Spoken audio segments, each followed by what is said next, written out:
Here's the time to act. When the idea is hot and the emotion is strong. That's the time to act. You say, Mr. Rohn, I'd like to have a library like yours. See, if you feel strong about that, what you got to do is get the first book and then get the second book. Before the feeling passes and before the idea gets dim, action pronto, action immediate, action as soon as possible. Because if you don't, here's what happens. We call it the law of diminishing intent. We intend to when the idea strikes us. We intend to when the emotion is high. But now if you don't translate that into action fairly soon, now the intent starts to diminish. And a month from now it's cold. A year from now, it can't be found. So act. Set up a discipline when the emotions are high and the idea is strong and clear and powerful. That's the time to set up the discipline. Somebody talks about good health and you're stirred. Say, right, you need to get a book on nutrition. Get the book before the idea passes and before the emotion gets cold. Go for the book. Start the library. Start the process. Fall on the floor. Do some push-ups. Action. Got to take action. Otherwise, the wisdom is wasted. Otherwise, the emotion soon passes. Unless you put it into a disciplined activity. Capture. Disciplines is called how to capture the emotion and how to capture the wisdom and translate it into equity. Disciplines. Now here's what's important about disciplines. All disciplines affect each other.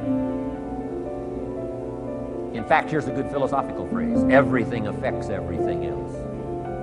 Nothing stands alone. Don't be naive in saying, well, this doesn't matter. I'm telling you, everything matters. There are some things that matter more than others, but there isn't anything that doesn't matter. Okay. We all pity the man who says, well, this is the only place I let down. Not true. Key to take home. Every letdown affects the rest of your performance. Every letdown affects the rest. This is part of the educational process on personal development. If you don't take the walk around the block, you probably won't do the apple a day. If you don't do the apple a day, you probably won't start building your library. If you don't build your library, you probably won't keep a journal, and you won't take pictures, and then you won't do this, you won't do wise things with your money, won't do wise things with your time, won't do wise things with your possibilities and relationships, and the first thing you know, 6 years of that accumulated, and we say you have messed up. So the whole key to reversing that process now is to start picking up these disciplines.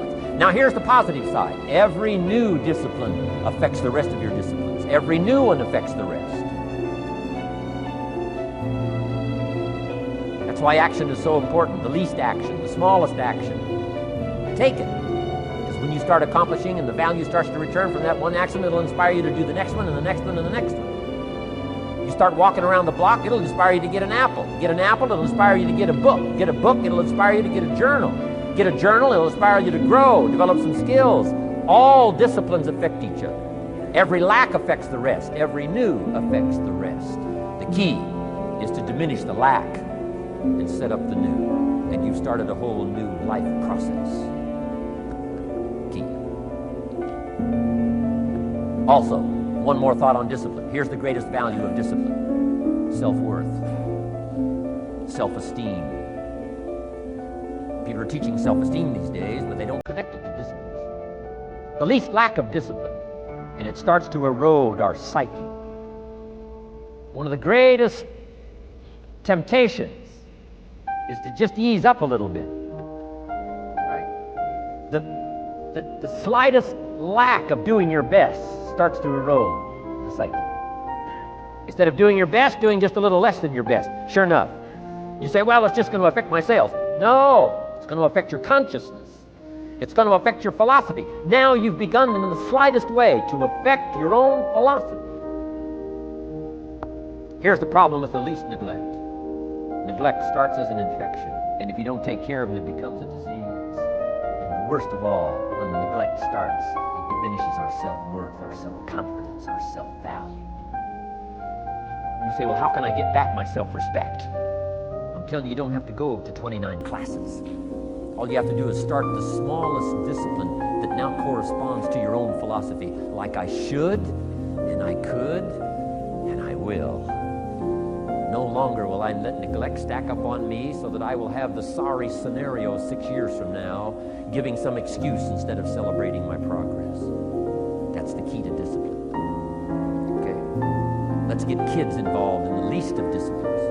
One more, and then one more, and then another one, and then another one, and then some more. And the first thing you know, you're starting to weave the tapestry of a disciplined life into which you can pour more wisdom and more attitude and more strong feeling, more faith and more courage. Now you've got something, a vessel in which to put it.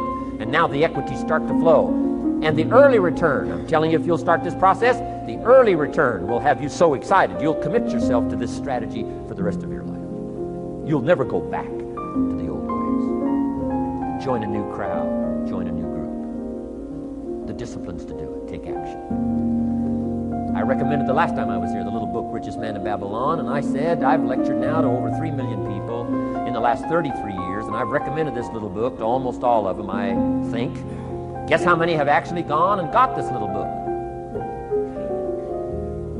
Answer, very few. My best guess is 10%. Such an easy thing to do. In that last seminar, right, I suggested this little book, number one, is easy to find. Number two, it's easy to buy. The most you can pay for it, $6, $7, $8. You can borrow that from your kids. And number three, it's easy to read. It's in story form. That's why I use it for teenagers, teaching them how to be rich by 40, 35 if you're extra bright, much sooner if you find a unique opportunity. But if it's easy to find and easy to buy, and if it's easy to read, why wouldn't everybody go get it? We don't know. What do you know? You don't know. I don't know. Nobody knows. Here's how profound it is. Some do and some don't. Now here's the numbers. About 10% do. 90% don't or won't. We don't know the mystery of that. And I'm telling you, 10 years from now, those numbers will still be the same. 10% will, 90% won't. The numbers don't change. Only the faces change. You're looking at one of the faces. I used to belong to the 90% who couldn't be bothered even if it was easy. Guess how many people have a library card? Wisdom of the world available. Transform your life in any value amount you want. By the way, how much is a library card in Texas? Free. Here's what free is. Easy. I mean, it can't be any easier than free. Somebody says, well, would you bring it by? Well, no, at least you got to go get it. No. Wisdom of the world available. Transform your life spiritually, socially, personally, economically, and every other way. Teach you how to be rich and powerful and sophisticated and healthy and influential. How many people have a library card? Answer, 3%. 95, 97% couldn't be bothered. Guy specializes in happy hour, but he doesn't have a card.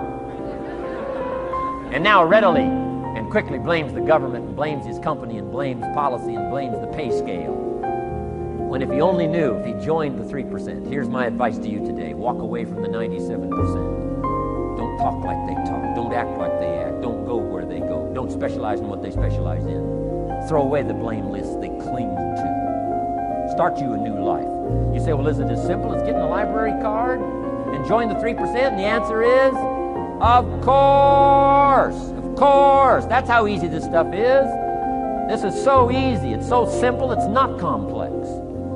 You don't need a 2,000-year-old guru. You don't need multi-track affirmations. I'm telling you, don't. Affirmation without discipline is the beginning of delusion. Key. Don't let somebody sweep you into some contrary way to nature itself says, unless you labor the miracle of the seed and the soil and the seasons and God and all the other stuff that's available, sunshine and rain, that's not available to you by affirmation. It is only available to you by labor. So labor well. Okay. Learn well. Discipline yourself well. And you can have all the treasures you want. This stuff's easy and simple. It's not ocean waves and seagulls. You don't have to move to Sedona where all the force fields come together in Arizona. Let's teach our kids the simple ways to transform their health, number one.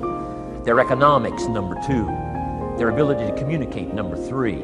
Their life and treasure and lifestyle, number four. Spirituality, number five. And the list goes on and on. Let's not leave out any of the least of disciplines that encourage us to do the next one, to do the next one, to do the next one. The first thing you know, this whole scenario for you is spinning up instead of out of control on the negative side. This is all you got to do. It's as simple as this. It's as simple as a start, committing yourself to life change.